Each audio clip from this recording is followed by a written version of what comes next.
저희끼리 대치도서관 독서토론 팀들끼리 역사책을 계속 읽다가 작년부터 이제 역사를 작년은 고대하고 중세까지 이 역사를 동서양으로 나누어 가지고 훑었는데 올해는 이제 근대 저희가 올해 기리인문학 제목이 근대를 열어 현대와 미래를 보다 이거예요. 그래서 근대의 역사가 현대를 여는데 굉장히 영향을 많이 미쳤고 지금의 현대를 살아가는 사람들이 또 미래를 기약하는 거기 때문에 그렇게 멋지게 제목을 뽑아가지고 네 약간 또 사기도 좀 있었고 그런데 작년에는 서양과 동양의 역사를 나누어서 두 선생님한테 막 하시게 했는데 하다 보니까 역사라는 게 저희는 자꾸 단편적인 역사들을 서양 역사를 따라보고 동양의 역사를 따라보고 또 각 나라의 역사를 따라가서 그렇지만 어찌됐든 지구라는 이 공동체 안에서 함께 움직인다는 생각이 들어서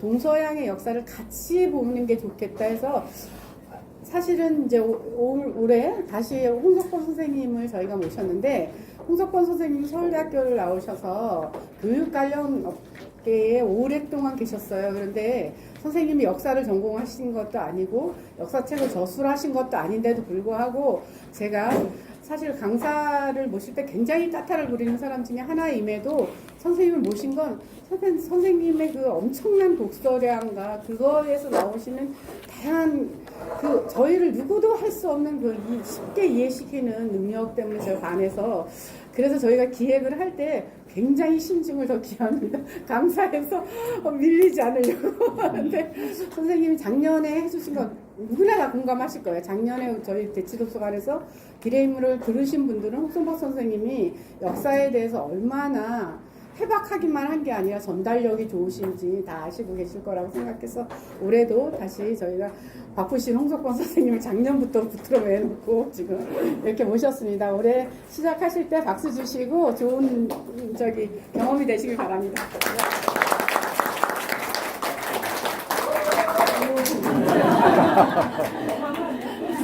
항상 하는 거지만 첫 강의는 되게 긴장이 됩니다. 참고로 작년에 저하고 같이 한번 강의 들으셨던 분 손 한번 들어보세요. 네.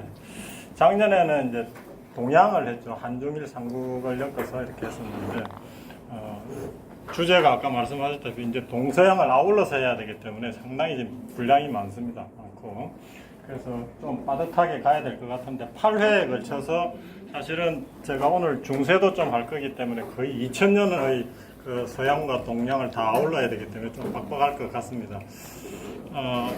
도서관장님이 간단히 제 이야기를 했지만 제가 좀 소개를 드려야 될 것 같은데 저는 역사를 전공한 사람은 아니고요. 저는 경영학을 전공을 해서 기업에서 한 30년 근무를 했습니다. 그러면서 평생 제가 해왔던 취미가 이제 책을 읽는 거였고 특히 역사 쪽을 좋아해서 뭐 역사 전공도 안 한 사람이 무슨 역사 강의냐 좀 뜬금없다라고 생각하실 텐데 사실 뜬금이 없습니다. 없는데 제가 내세울 수 있는 거라는 것은 역사를 전공하시는 분야들은 한 분야를 깊이 파기 때문에 포기할 수 있지만 저는 뭐 거기에 구애받지 않고 자유롭게 독서를 하니까 좀 다양한 독서를 저는 평소에 하는 편이기 때문에 뭐 여러 관점의 역사를 또 봤다는 거하고 뭐 지리, 철학 뭐 여러 가지 것들이 아울러지면은 우리가 못 봤던 부분들을 우리가 입체적으로 볼 수 있기 때문에 그런 점에서 좀 장점이 있다라고 생각이 들고요. 그 다음에 저는 이제 30년 기업 생활하면서 다양한 경험을 했다고 생각합니다. 뭐 저는 금융 쪽에도 있었고 기업 쪽에도 있었고 마지막에는 교육기업 메가스타일이라는 교육기업이 있었는데 그러면서 한 세계 한 30개국 정도로 뭐 업무차 혹은 여행차로 돌아다니면서 항상 제 관심은 어떻게 해서 이런 것들이 이루어져서 됐을까 하는 그런 호기심 그리고 제 성격이 좀 오지랖이 넓어가지고 좀 그런 것들을 알고 싶어하는 것들이 있어서 찾아서 보고 이러면서 다양한 시각에서 좀 보려고 노력을 했었던 것 같습니다. 그래서 이제 그런 것들이 아울러져서 이제 강의로 연결이 될 테니까 조금 남다른 시각에서 볼 수 있지 않을까 하는 그런 점이 있을 수 있을 것 같고요. 그 다음에 이제 우리가 역사를 왜 공부하느냐 하는 걸 뭐 한번 우리가 생각을 해보면은 저는 크게 두 가지로 생각을 해볼 수 있다고 생각합니다. 제가 공부했던 경영학도 기본적으로 소위 디시전 메이킹 의사결정인데 의사결정을 위한 학문이 이제 경영학이라고 해서 여러 가지 기업과 관련된 의사결정을 하는 걸 배우는데 역사도 저는 의사결정을 하는 데 도움이 되는 학문이라고 생각합니다.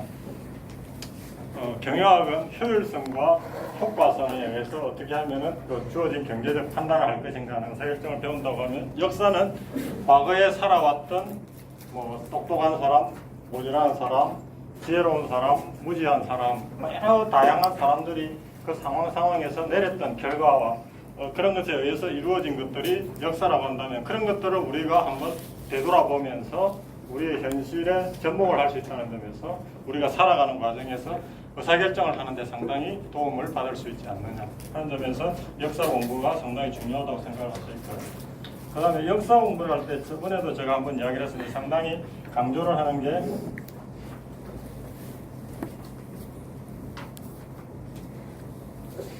제가 항상 강조하는 게 text in the context입니다. 텍스트라고 하면은 이제 본문, 뭐 교과서 이런 뜻이죠.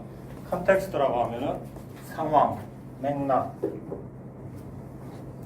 우리가 역사를 볼 때도 항상 어떤 일어났던 사건이나 결과를 봤을 때 항상 그거는 그거에 관련되는 어떤 맥락과 상황, 원인이 있다라는 거죠. 그래서 그 주어진 그 사건만을 볼 것이 아니라 그 사건이 일어날 수밖에 없었던 그 둘러싼 상황과 그 맥락에서 우리가 보자라는 거죠. 그래서 이제 저는 성경과 관련된 뭐 이런 것들도 공부하기를 좋아하는데, 제가 강조하는 거 성경이 텍스트라고 한다면 성경 그 본문만 보는 것이 아니라 성경을 둘러싸고 그것이 쓰여졌던 역사적인 배경 속에서만 읽어야 저는 의미가 있다고 보는데, 우리 역사도 마찬가지라는 거죠. 전체적인 것들을 사건이나 인물 중심으로 우리가 보기는 하되, 그럼 그때 그 사에서 일어났던 그 사건이 어떤 원인과 어떤 상황 속에서 일어났는가 하는 것을 저는 굉장히 중요시합니다. 그래서 제가 하는 강의는 뭐 어떤 인물이나 연도나 뭐 어떤 그런 것들보다도 그 사건이 어떤 전체적인 맥락 속에서 어떤 원인을 가지고 일어났나 주로 중심으로 해서 저는 역사를 보고 그렇게 강의를 할 겁니다. 특히 저는 이제 경제적인 요인, 사람이 먹고 사는 요인이, 제가 쭉 역사 공부하면서 느꼈던 거는 물론 그 상황에서 어떤 특정 인물에 의해서 역사가 이루어지지만 다 보면은 그 근저에는 사람이 먹고 사는 문제, 경제적인 요인들이 상당히 많이 있더라는 거죠. 그래서 그런 컨텍스트를 저는 상당히 중요시하면서 그 상황을 보자라는 것을 그 관점에서 역사를 보고 그렇게 강의를 하도록 하겠습니다. 자, 그래서 이번 강의에서 전체적으로 다룰 내용을 제가 한번 적어봤는데요. 작년에 뵀는데 첫 강의니까 되게 좀 떨리네 아직까지. 이 혀가 풀려야 이제 많이 안 돌아가는데. 그렇다고 소주 한 잔 먹고 할 수도 없고. 좀 풀리겠죠. 자, 우리가 제일 처음에 이제 그 생겨난 4대 문명이 있지 않습니까? 어디죠? 메소포타미아, 이집트, 인더스 황하이죠. 메소포타미아, 그다음에 이집트, 인더스 황하. 우리가 작년에 황하는 굉장히 깊게 다루었고요. 자, 우리가 서양사 중심으로 한번 보면은 메소포타미아와 이집트 문명 쪽에서 그게 영향을 받아서 고대 그리스, 로마로 넘어져요. 그래서 우리가 통상적으로 요까지를 끊어서 고대라고 합니다. 고대. Ancient times. 고대. 그래서 일반적인 서양사 흐름에서는 이렇게 역사를 분류합니다. 고대, 그 다음에 중세, 그 다음에 근대. 이렇게 서양사에서는 그렇게 구분을 해서 하는데, 저는 조금 달리 분류를 해가지고 한번 역사를 보려고 합니다. 그래서 이때까지를 고대라고 하고, 그 다음에 이제 게르만족에 의해서 로마가 멸망을 하고 서로마, 동로마로 나누어져 가지고 이제 근대로 넘어오기 전까지를 보통은 중세라고 하는데, 저는 여기까지를 중세로 보겠습니다. 중세. 제 나름대로 조금 달리 했습니다. 이것은 미들 에이지라고 그러죠. 그 다음에 이제 이 근대로 넘어오는 과정에서 여러 가지 사건들이 벌어지게 됩니다. 십자군 전쟁, 흑사병, 그 다음에 르네상스, 종교개혁, 신앙로 개척, 절대왕정 이런 것들이 일어나게 되는데, 이 부분을 저는 이제 근세라고 이름을 한번 붙여보겠습니다. 그래서 제 나름대로는 트랜지션 타임스.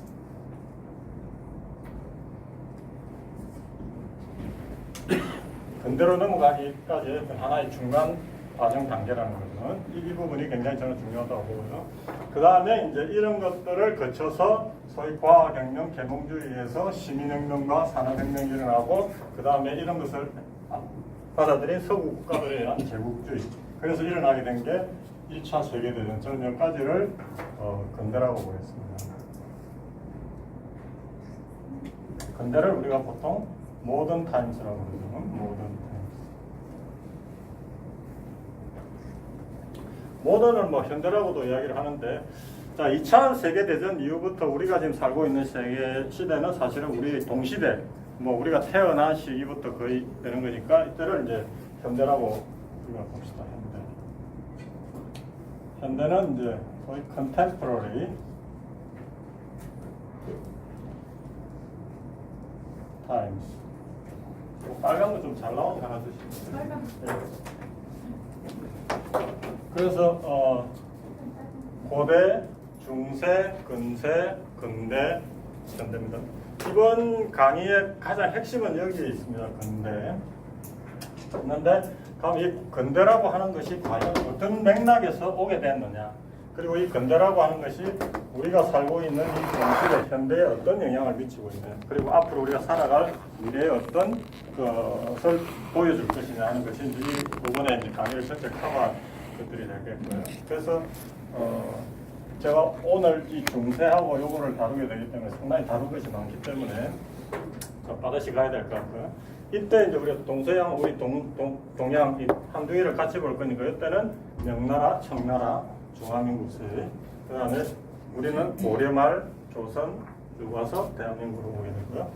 일본은 이제 막부 시대, 가마쿠라 막부, 무로마치 막부, 에도 막부, 명치 시신 이후에 현대 일본, 이렇게 다루게 되겠습니다. 그래서 이번 8시간, 한 3시간씩 하고 8시니까 24시간 동안 이게 다 커버해야 됩니다. 거의 2000년을.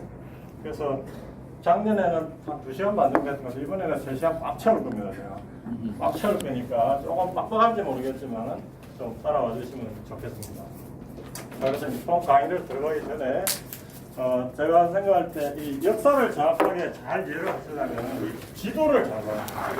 그래서 역사책을 볼 때는 항상 조그마한 지도책을 사가지고 세계 지도가 나오는 걸 다 보면서 하는데, 지도에 대한 개념이 명확하게 안 들어와 있으면 특히 이 서양사 이야기 할 때 헷갈립니다. 어디가 어딘지, 나라가 어디에 있고 그렇기 때문에. 그래서 지도에 대한 항상 같이 보면서 역사 보기를 제가 보내드리고요.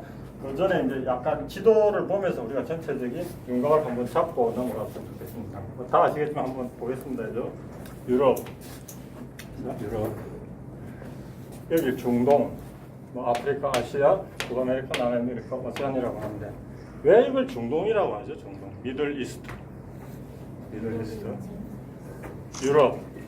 유럽이란 지명이 왜 생겼는지 그런 것들을 잠깐만 한번 보고 넘어가도록 하겠습니다. 지도를 중심으로 해서 이거 지워도 되죠?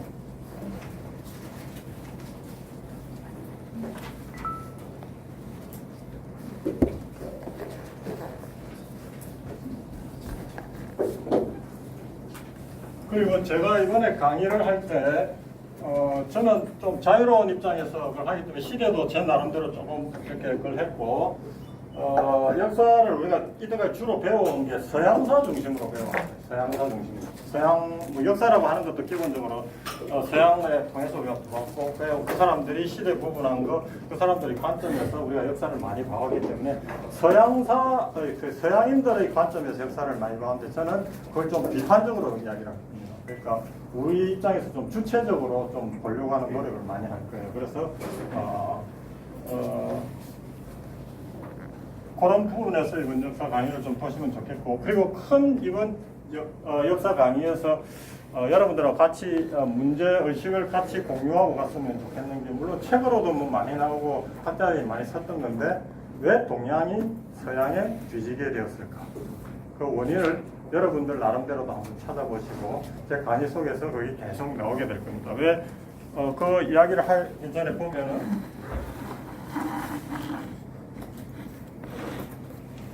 작년에도 제가 한번 보여드렸는데, 이게 서기 천년경의 전 세계의 GDP 분포도입니다. GDP 분포도. 자, 천년도면 이제 중세가 거의 한창일 때인데 이때 보면은 GDP가 이 두 지역이 거의 80%를 가지고 있습니다. 어느 나라가 한번 봅시다. 빨간 거 어디죠? 차이나. 중국. 그 다음에 어디죠? 인도. 소위 동양이라고 하는 차이나하고 인도가 전 세계 GDP의 거의 80%를 가지고 있습니다. 우리가 지금 서양을 배워서 서양이 엄청 뛰어나다고 생각을 하지만 이 시절만 해도 서양은 전 세계에서 보면 거의 존재감도 없는 그런 지역이었습니다. 거의 차이나, 인도를 포함한 이 동양 쪽이 거의 전 세계의 80%나 되는 GDP를 산출하고 있던 그런 지역이었습니다. 근데 이제 이렇게 근대 현대로 오면서 엄청나게 쪼그라들었다가 다시 이제 이런 시기로 가고 있는데, 자, 왜 이 시기에 그러면은 이렇게 번창했고 화려한 문물을 가졌던 동양이 서양한테 이렇게 뒤질 수밖에 없었던가? 뭐 그거는 이제 또 지금 지속이 되고 있는 체제죠. 이 문제의식을 우리가 한번 보고 이 근대를 한번 보자 이거죠. 커다란 사건이 일어났던 이 근대에 도대체 무슨 일이 있었길래 그렇게 역전이 되었느냐 하는 그 문제의식을 우리가 가지고 이 강의를 좀 봤으면 좋겠습니다.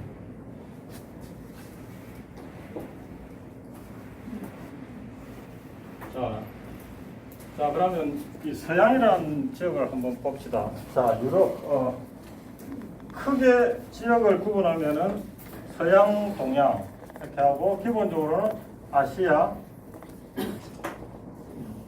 이렇게 부르기도 하고, 그 다음에 해가 뜨는 곳 동양이라서 오리엔트라고 부르기도 하고 있죠. 이게 대칭되는 말이지 뭐죠?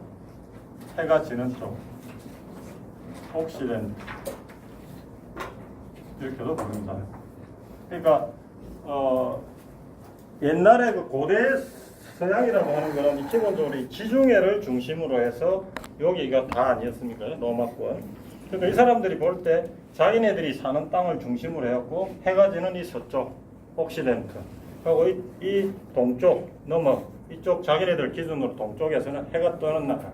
그래서 오리엔트라고 부르는 거죠. 오리엔트. 그래서 이제 이 오리엔트에서 이제 서양 사람들이 이제 근대 세계를 지배하게 되면서 이제 소위 오리엔탈리즘이라는 게 생겨났습니다. 오리엔탈리즘이 뭐 어떤 거죠? 약간은 서양에 비해서 이 동양 쪽 오리엔탈을 약간 낮추어서 보는, 비하해서 보는 그런 정신적 경향을 오리엔탈리즘이라고 합니다.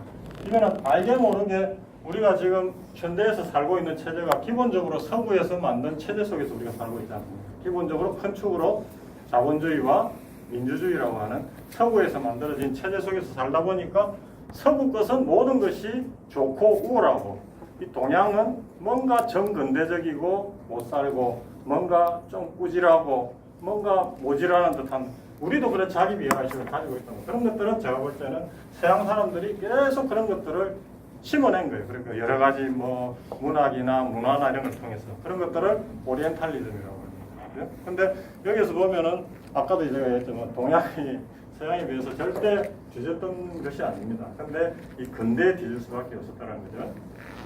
아시아라고 하고, 이 아시아라는 거는 이제 히라브에서 그리스에서 동쪽을 이야기할 때 아수라고 하고, 서쪽을 이야기할 때는 에렙이라고 했던데, 에렙이라고 했고, 유럽이 여기 아닙니까? 유럽이 여기인데 터키 여기는 유럽에 들어갑니까? 안 들어갑니까?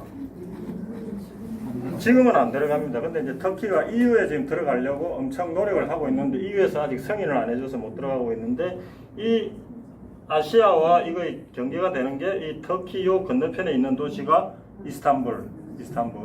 옛날에 비잔틴이라고도 했고 콘스탄티노플이라고 했던 요 보스포러스라고 하는 해역을 근거로 해서 서양, 동양을 나누거든요. 그래서 그때 그리스 신화에 신들의 왕이 누굽니까? 제우스가 불륜으로 사귀었던 아끼는 여자가 있었어요. 그 여자 이름이 에우로페. 그 여자 이름이 에우로페였습니다. 거기서 이제 유럽이라는 말이 나옵니다. 그 제우스가 있는데 이제 자기 부인 독한 여자 있지 않습니까? 그걸 들켜가지고 자기 그 불륜으로 사귀는 여자를 도망시켜야 되겠네요. 그래서 그 여자를 황소로 변장을 시켜가지고 저쪽 너머 땅으로 보내는 거죠. 그래서 그 건넜던 땅, 그 해협이 보스포러스입니다. 그래서 보스포러스가 무슨 뜻이냐면 황소 선착장. 그러니까 신화에서 제우스의 불륜녀 에우로페를 황소로 둔갑시켜가지고 저 건너편 땅으로 보낸대. 그걸 이제 그렇게 해서 거기서 이제 에우로페. 그래서 이제 유럽이라는 지명이 나오게 된 거거든요. 그렇게 하면서 이제 이제 이거 그래서 이제 이쪽을 뭐 유럽이라고 부르기도 하고 옥시덴트 그다음에 서양 이렇게 부르면서 이제 지명이라고 하는 것들은 기본적으로 이 그리스 중심으로 나오고 그다음 그리스 다음에 이제 로마 제국이 이렇게 이제 형성이 됐지 않습니까? 그러면서 이제 최근의 지명들은 대부분 이제 나중에 근대 최고 강성국이었던 영국에서 이제 자기네들을 중심으로 해서 이제 이름을 지은 거죠. 이 사람들 입장에서 봤을 때 이쪽에 가까운 동쪽 근동이라고 해요. 근동. 근동은 이제 주로 어디까지냐 하면 요 밑에 있는 이집트, 뭐 시리아,